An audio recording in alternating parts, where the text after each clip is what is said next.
বিসমিল্লাহির রহমানির রহিম। সুপ্রিয় শিক্ষার্থী সবাইকে জানাচ্ছি ন্যাশনাল কলেজের অনলাইন ভিত্তিক শ্রেণী কার্যক্রমে স্বাগতম। আশা করছি সবাই ভালো আছো, সুস্থ আছো। আজকে আমরা কথা বলবো উৎপাদন ব্যবস্থাপনা বিপণন দ্বিতীয় পত্রের পঞ্চম অধ্যায় পণ্য ও পণ্যের মূল্য নির্ধারণ এই চ্যাপ্টারটি হতে অলরেডি আমরা 4টি ক্লাস করেছি। আজকে আমাদের এই চ্যাপ্টারের উপরে সর্বশেষ ক্লাস। আজকে আমরা এই চ্যাপ্টারের যে গাণিতিক প্রবলেমগুলো রয়েছে বা কিছু ম্যাথমেটিক্যাল টার্ম রয়েছে সেগুলো নিয়ে আমরা একটা আলোচনা করব। কিছু গণিতের কিছু প্রশ্ন সলভ করার চেষ্টা করবো। এই চ্যাপ্টার থেকে যে ম্যাথগুলো আসবে সেই ম্যাথগুলো আজকে আমরা সলভ করব। তো আমরা প্রথমেই দেখে নিই, আজকে আমরা তোমাদের গাণিতিক সমাধান পঞ্চম অধ্যায়ের, এটা হচ্ছে পৃষ্ঠা 279, প্রশ্ন হচ্ছে 19। তোমরা 279 নাম্বার পেজে যাও, এই যে বইয়ে আছে, এই যে 279 নাম্বার পেজের প্রশ্ন নাম্বার 19। প্রশ্ন নাম্বার 19টা আমরা সলভ করব। তার আগে তোমরা একটু আমাকে জানাবে যে সাউন্ড এবং শব্দ এবং ছবি দেখতে কোনো প্রকার সমস্যা হচ্ছে কিনা, সবকিছু ক্লিয়ারলি দেখা যাচ্ছে কিনা, এটা একটু আমাকে জানাবে। এটা জানালে আমি একটু উপকৃত হব, তাহলে আমি বুঝতে পারবো যে সবকিছু ঠিকঠাকভাবে দেখা যাচ্ছে কিনা।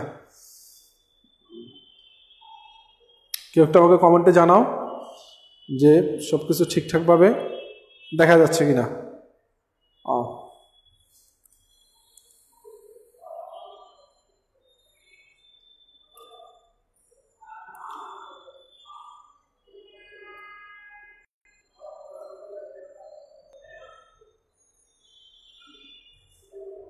আচ্ছা, তাহলে আমরা মূল আলোচনায় চলে আসি।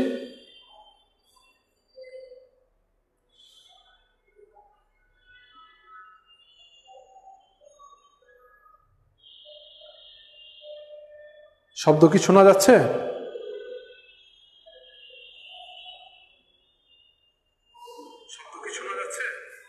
আচ্ছা, মনে হচ্ছে শোনা যাচ্ছে। তাহলে আমরা আজকে সলভ করবো হচ্ছে পৃষ্ঠা 279 পেজে 19 নম্বর প্রশ্নটাতে কি দেওয়া আছে আমি একটু দেখি। প্রশ্নটা দেওয়া আছে যে ডেল্টা কোম্পানি বাংলাদেশের সর্বপ্রথম গ্রিন পণ্য উৎপাদনকারী প্রতিষ্ঠান। তাদের পরিবর্তনশীল ব্যয় একক প্রতি 25 টাকা, একক প্রতি বিক্রি মূল্য 75 টাকা, মোট স্থায়ী ব্যয় 3 লক্ষ টাকা। উক্ত প্রতিষ্ঠানের পণ্য বিক্রির পরিমাণ 50,001। এটা একক হবে। হ্যাঁ, ডিলাক্স অপর একটি কোম্পানি, তাদের একক প্রতি পরিবর্তনশীল ব্যয় 2 টাকা, স্থায়ী ব্যয় 1 লক্ষ টাকা, একক প্রতি বিক্রয় মূল্য 5 টাকা। এ হচ্ছে আমাদের উদ্দীপক। আমাদের ম্যাথমেটিক্যাল প্রবলেমগুলোতে কি বলা আছে, যেমন গ নাম্বারে দেওয়া আছে যে ডেল্টা কোম্পানির ভারসাম্য বিন্দু টাকায় নির্ণয় করো। আমরা এখন এটাই করব। তো আমরা প্রথমে লিখি যে ঘ নাম্বার,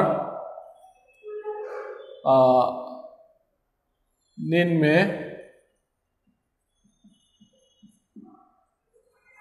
ডেল্টা কোম্পানির ভারসাম্য বিন্দু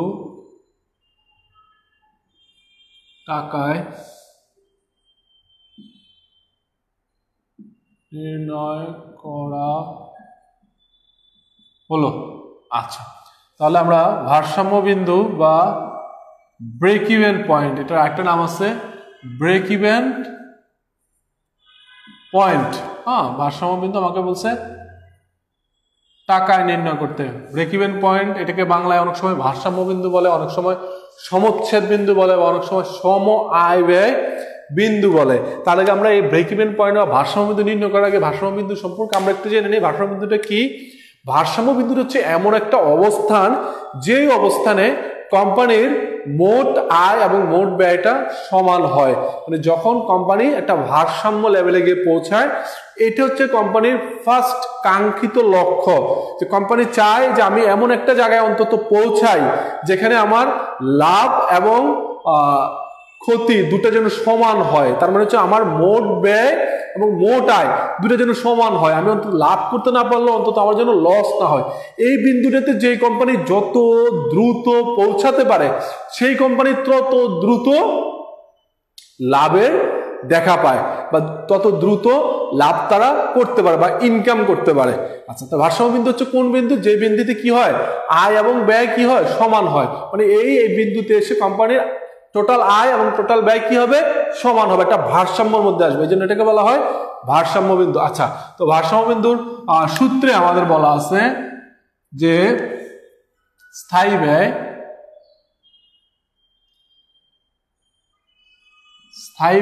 আর নিচে হচ্ছে বিক্রয় মূল্য ডিভাইডেড বিক্রয় মূল্য মাইনাস পরিবর্তনশীল ব্যয়। আচ্ছা, তাহলে আমরা পরে দেখি যে ডেল্টা কোম্পানির স্থায়ী ব্যয় কত। ডেল্টা কোম্পানির স্থায়ী ব্যয় দেওয়া আছে 3 লক্ষ টাকা। 3 লক্ষ টাকা হচ্ছে ডেল্টা কোম্পানির স্থায়ী ব্যয়। আচ্ছা, আর বিক্রয় মূল্য কত টাকা? বিক্রয় মূল্য হচ্ছে 75 টাকা। বিক্রয় মূল্য হচ্ছে 75 টাকা। আর একক প্রতি পরিবর্তনশীল ব্যয়, একক প্রতি পরিবর্তনশীল ব্যয় হচ্ছে 25 টাকা। আচ্ছা, তাহলে আমরা কি পাই? 3 লক্ষ ডিভাইডেড 50। তাহলে আমরা যদি 3 লক্ষকে 50 দ্বারা ভাগ দেই তাহলে আমাদের কত আসে? আমরা একটু দেখে নেই। 3 লক্ষ ডিভাইডেড 50, 6000। আচ্ছা, আর যখনই এটা বলবে যে টাকা নির্ণয় করতে, তখন তো আমরা এখানে দিয়ে দেবো ইনটু বিক্রয় মূল্য। বিক্রয় মূল্য ইনটু বিক্রয় মূল্য কত দেওয়া আছে? বিক্রয় মূল্য দেওয়া আছে 75 ইনটু 75। তাহলে কত টাকা বিক্রয় মূল্য?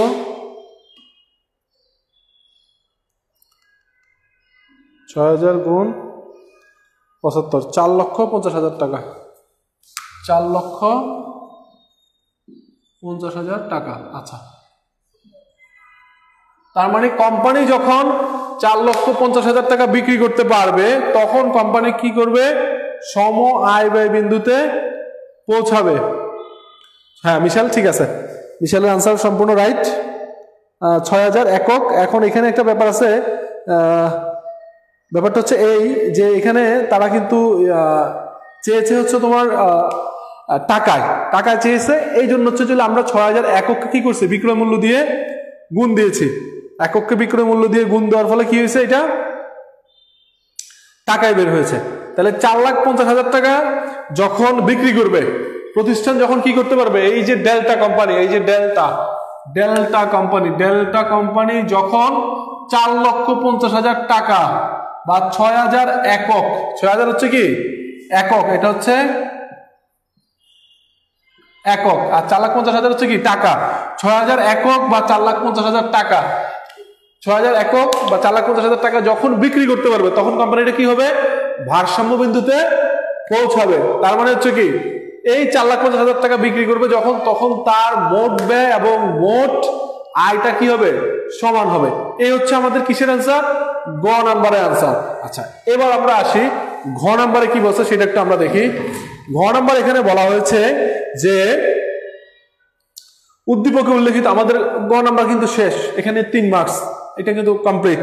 এবার আমরা ঘ নাম্বার আসি। উদ্দীপকে উল্লেখিত ডেল্টা কোম্পানি ও ডিলাক্স কোম্পানির মধ্যে কোনটি লাভজনক বলে তুমি মনে করো? উত্তরের সপক্ষে যুক্তি দাও। মানে দুটো কোম্পানি, একটা হচ্ছে ডেল্টা আর একটা হচ্ছে ডিলাক্স, দুটোর মধ্যে কোনটা লাভজনক সেটা আমাকে কি করতে হবে? নির্ণয় করতে হবে।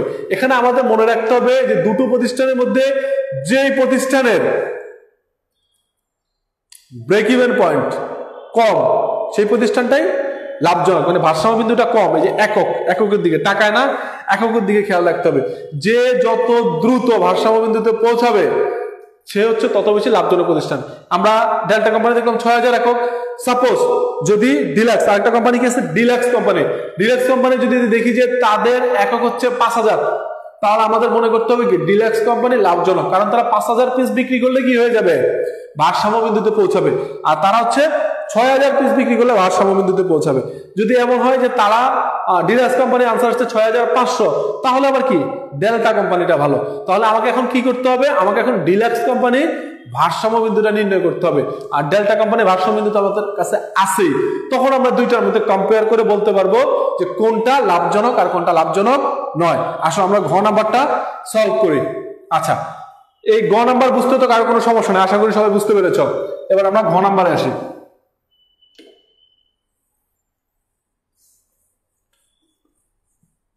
আচ্ছা, ঘ নম্বরে তোমরা লিখবা হচ্ছে দুটো কোম্পানির মধ্যে, সংক্ষেপে লিখো, দুটো কোম্পানির মধ্যে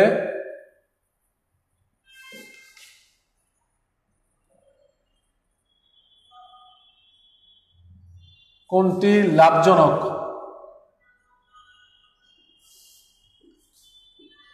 তা নির্ণয় করা, দুটো কোম্পানির মধ্যে কোনটি লাভজনক তা নির্ণয় করা হলো। এখন আমরা এখানে লিখবো ডিলাক্স কোম্পানির ভারসাম্য বিন্দু, এটা আমরা এককে নির্ণয় করবো। কিসে নির্ণয় করবো? এককে। কোনো কিছু যখন বলা থাকবে না, জাস্ট বলবে যে ভারসাম্য বিন্দু নির্ণয় করবে, তখন সবসময় কি করবে? এককে নির্ণয় করবা। আর যখন টাকা বলবে তখন বিক্রয় মূল্যটা গুণ করে দিবা। আচ্ছা, ভারসাম্য বিন্দু আমার সূত্রটা কি? স্থায়ী ব্যয় নিচে হচ্ছে কি বিক্রয় মূল্য ডিভাইডেড পরিবর্তনশীল ব্যয়। আচ্ছা, তাহলে আমাদের ডিলাক্স কোম্পানির স্থায়ী ব্যয় কত? ডিলাক্স কোম্পানির স্থায়ী ব্যয়টা কত? ডিলাক্স কোম্পানির স্থায়ী ব্যয় হচ্ছে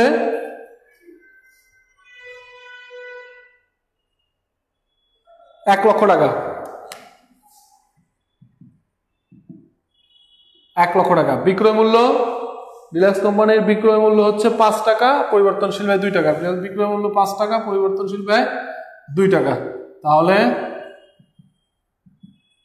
1 লক্ষ, 5 থেকে 2 মাইনাস করলে 3। আচ্ছা, 1 লাখকে যদি আমরা 3 দ্বারা ভাগ দেই তাহলে কত হয়? 1 লাখকে 3 দ্বারা ভাগ দিলে কত হয় একটু আমাকে জানাবে, যারা ক্লাস করছো তারা একটু জানাবে। 1 লাখকে যদি 3 দ্বারা ভাগ দিই তাহলে কত হবে?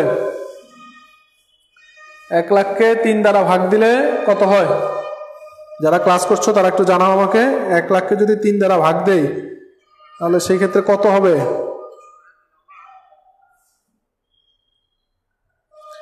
1 লাখকে যদি আমরা 3 দ্বারা ভাগ দেই সেই ক্ষেত্রে আনসারটা কত হবে? এটা একটু জানাবে আমাকে।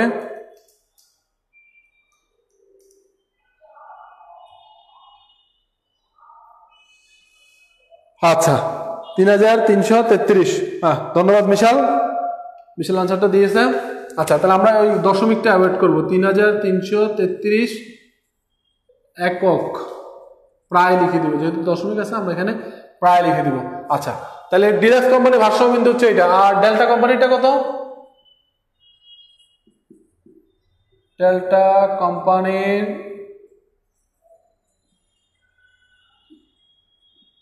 ভারসাম্য বিন্দু 6000 একক। আচ্ছা, তাহলে ডিলাক্স কোম্পানি কত? ডিলাক্স কোম্পানি হচ্ছে 3333 আর ডেল্টা কোম্পানি হচ্ছে কত? 6000। আচ্ছা, তাহলে এখন বলো তো কোনটা লাভজনক?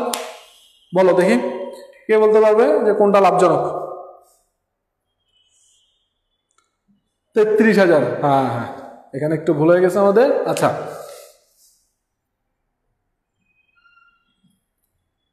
33,333। আচ্ছা, ঠিক আছে, ধন্যবাদ মিশালকে, ধন্যবাদ। এখন বলো যে কোনটা লাভজনক? কোনটা লাভজনক এখানে, কোনটা লাভজনক সেটা একটু বলবা।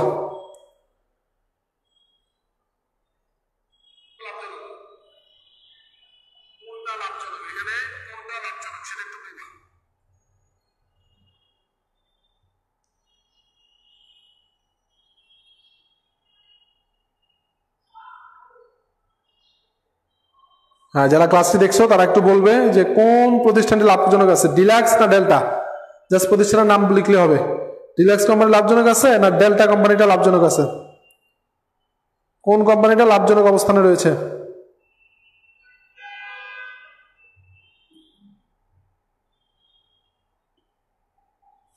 হ্যাঁ, যারা ক্লাসটি করছো একটু জানাবে যে কোন কোম্পানিটা লাভজনক অবস্থানে আছে। হ্যাঁ, delta. Delta company. Delta company না তো বাবা, ডেল্টা কোম্পানি কিভাবে হবে? হ্যাঁ, ডেল্টা কোম্পানি, গুড। কারণ ডেল্টা কোম্পানি হচ্ছে 6000 আর ডিলাক্স কোম্পানি হচ্ছে কত? 33,333। মানে এই তারা মাত্র 6000 পিস যদি বিক্রি করতে পারে তাহলে তারা কি হবে, ভারসাম্য বিন্দুতে পৌঁছাবে, লাভ লস সমান হয়ে যাবে। কিন্তু তাদের বিক্রি করতে হবে কত, 33,333, তাদের চেয়ে প্রায়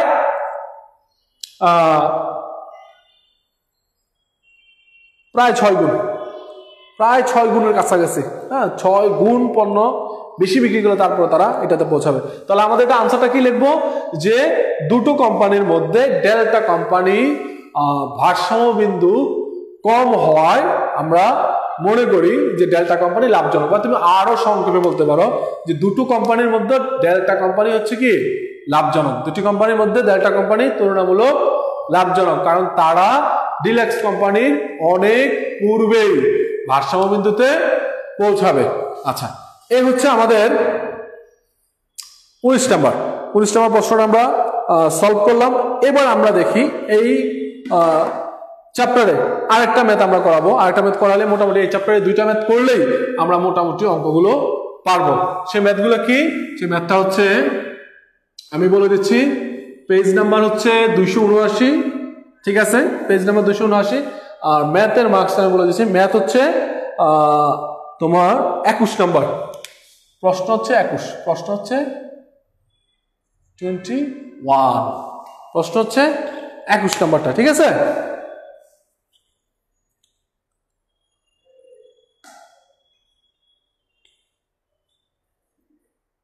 আচ্ছা, তো আমরা 21 নাম্বারটা দেখি, যে লেখা আছে ইমা বাংলাদেশ লিমিটেড মাইক্রোলাস ব্র্যান্ডের পকেট ক্যালকুলেটর তৈরি করে। উক্ত পকেট ক্যালকুলেটর তৈরি সংক্রান্ত তথ্য নিম্নরূপ দেওয়া আছে। একক প্রতি পরিবর্তনশীল ব্যয়, মোট স্থায়ী ব্যয়, তারপরে দেওয়া আছে প্রত্যাশিত বিক্রির পরিমাণ, মোট বিনিয়োগের পরিমাণ, আর বিক্রির উপর টার্গেট মুনাফা 25%। আচ্ছা, এরপর গ নাম্বার দেওয়া আছে মাইক্রোলাস ব্র্যান্ডের প্রতিটি পকেট ক্যালকুলেটরের বিক্রয় মূল্য নির্ণয় করো। লেখো নিম্নে প্রতিটি পকেট ক্যালকুলেটরের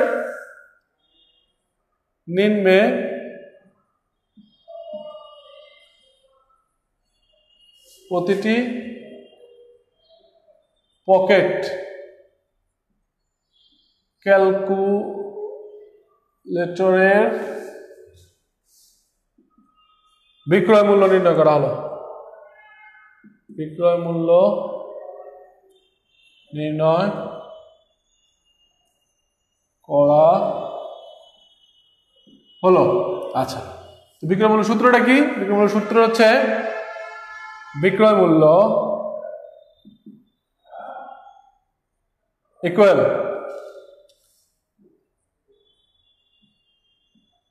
একক প্রতি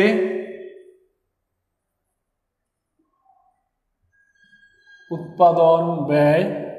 আচ্ছা, একক প্রতি উৎপাদন ব্যয়, তারপর হচ্ছে প্লাস, ব্র্যাকেট দিবে এখানে, প্লাস হচ্ছে তোমার এটা কি দেখা যাচ্ছে ওই পর্যন্ত, বোর্ডের ওই পর্যন্ত কি দেখা যাচ্ছে? ওই পর্যন্ত পুরোটা কি দেখা যাচ্ছে? যারা ক্লাসটি করছো তারা একটু আমাকে জানাবে ও পর্যন্ত পুরোটা দেখা যাচ্ছে কিনা।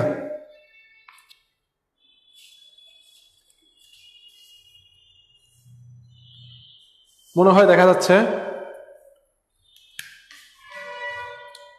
বিনিয়োগ ইনটু প্রত্যাশিত মুনাফা। আচ্ছা, বিনিয়োগ ইনটু প্রত্যাশিত মুনাফা, এটা কি দেখা যাচ্ছে এই পর্যন্ত?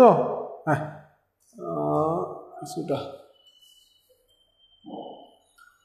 আর হচ্ছে প্রত্যাশিত বিক্রয়, প্রত্যাশিত বিক্রয়, এই হচ্ছে আমাদের সূত্র। সূত্রটা কি দেখা যাচ্ছে ভালোভাবে? আমি একটু কাছে নেই। এই হচ্ছে আমাদের সূত্র, এই যে এটা হচ্ছে আমাদের সূত্র। আচ্ছা, তাহলে একক প্রতি উৎপাদন ব্যয় মানে প্রতি একক পণ্যের উৎপাদন ব্যয় কত সেটা আমাকে বের করতে হবে। আচ্ছা, তো প্রতি একক পণ্য এখানে দেওয়া আছে কি? এখানে দেওয়া আছে যে প্রতি একক পণ্যের পরিবর্তনশীল ব্যয় হচ্ছে 70 টাকা। 70 টাকা হচ্ছে পরিবর্তনশীল ব্যয়। আর কি আছে? স্থায়ী ব্যয় আছে 10 লক্ষ টাকা। তাহলে পরিবর্তনশীল ব্যয়ের সাথে প্রতি এককের স্থায়ী ব্যয় কত? 10 লক্ষ। 10 লক্ষ টাকা স্থায়ী ব্যয়, আর টোটাল উৎপাদন করছে কত? 40,000 একক। 10 লক্ষকে যদি আমি 40,000 দিয়ে ভাগ দিই তাহলে প্রতি পিস পণ্যের উৎপাদন স্থায়ী ব্যয়টা বের হয়ে যাবে, আর পরিবর্তনশীল ব্যয় তো একক প্রতি দেওয়াই আছে। এ হচ্ছে আমাদের একক প্রতি উৎপাদন ব্যয় প্লাস। এবার আমরা দেখব এখানে কি দেওয়া, বিনিয়োগ। বিনিয়োগ করছে কত টাকা? এখানে বিনিয়োগ করছে হচ্ছে 24 লক্ষ টাকা। 24 লক্ষ টাকা হচ্ছে বিনিয়োগ, আর প্রত্যাশিত মুনাফা হচ্ছে 25%। আমরা 25%কে আমরা এভাবে লিখতে পারি। আচ্ছা, আর প্রত্যাশিত বিক্রয় হচ্ছে কত? 40,000 একক। এটা হচ্ছে আমাদের প্রত্যাশিত বিক্রয়। আচ্ছা, তাহলে আমরা যদি এখানে 10 লক্ষকে 40,000 দিয়ে ভাগ দিই তাহলে কত হবে? 4টা শূন্য চলে যাবে, থাকবে 125 হবে। এখানে কত হবে? 25। 70 প্লাস 25 25। আর এখানে কত হবে? এখানে হচ্ছে 24 লক্ষের 25% হচ্ছে, ক্যালকুলেটর করলে দেখবা আসবে 6 লক্ষ। 6 লক্ষ, আর নিচে হচ্ছে কত? 40,000। আচ্ছা, তাহলে 70 আর 25 যোগ করলে কত? 95 প্লাস এটাকে দিয়ে যদি আমরা 40,000 দিয়ে যদি আমরা 6 লক্ষকে ভাগ দেই, 4টা শূন্য চলে যায়, তার হচ্ছে 4 1560। এখানে হবে 15। এখানে এটা ভাগ দিলে কত হবে? 15। আচ্ছা, তাহলে আমাদের এখানে 95 আর 15 কত হলো? 110। এই 110 হচ্ছে আমাদের কি বিক্রয় মূল্য। তাহলে আমাদের সূত্রটা খেয়াল রাখতে হবে, সূত্রটা খেয়াল রাখতে হবে। সূত্রটা যদি আমরা খেয়াল রাখতে পারি, ওই অনুযায়ী আমাদের জাস্ট অ্যামাউন্ট গুলো লিখতে হবে। তাহলে বিক্রয় মূল্য হচ্ছে কত টাকা? 110 টাকা। এই হচ্ছে আমাদের গ নাম্বার। গ নাম্বার আমাদের প্রতি একক পণ্যের বিক্রয় মূল্য কত টাকা? 110 টাকা। এই হলো গ নাম্বারের সলিউশন। এখন আমরা আসি যে লাস্ট যে ঘ নাম্বার বলেছে। ঘ নাম্বার কি বলেছে? যে উদ্দীপকে উল্লেখিত তথ্যের ভিত্তিতে মাইক্রোলাস ব্র্যান্ডের প্রতি পকেট ক্যালকুলেটরে ভারসাম্য বিন্দু নির্ণয় পূর্বক তোমার মতামত ব্যক্ত করো। তাহলে এখানে বলছে ভারসাম্য বিন্দু নির্ণয় করতে, তারপর মতামত ব্যক্ত করতে বলছে। তাহলে আমরা ঘ নাম্বারটা শুরু করি।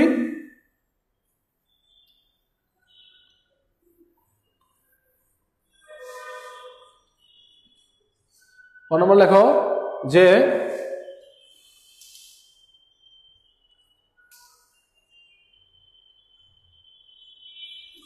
ঘ নাম্বার আমরা আসি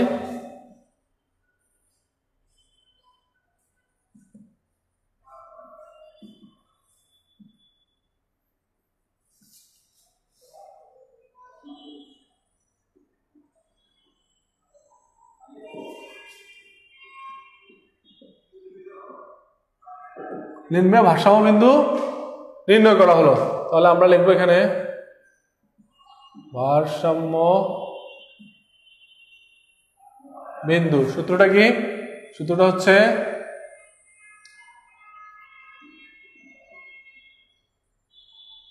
স্থায়ী ব্যয়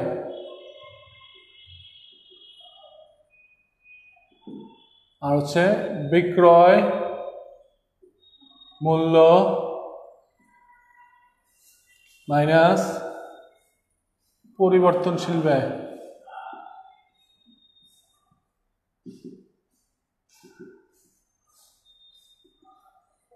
স্থায়ী ব্যয় কত টাকা? স্থায়ী ব্যয় হচ্ছে 10 লক্ষ টাকা। 10 লক্ষ টাকা। বিক্রয় মূল্য কত টাকা? একটু আগে আমরা বের করেছি 110 টাকা। পরিবর্তনশীল ব্যয় হচ্ছে 70 টাকা। তাহলে এখানে হচ্ছে 10 লক্ষ টাকা। 110 থেকে যদি 70 চলে যায় তাহলে কত হবে? 80। তাহলে 10 লাখকে যদি আমরা 80 দ্বারা ভাগ দেই কত বের হবে আমাদের? 10 লক্ষ ভাগ 80, 12,500।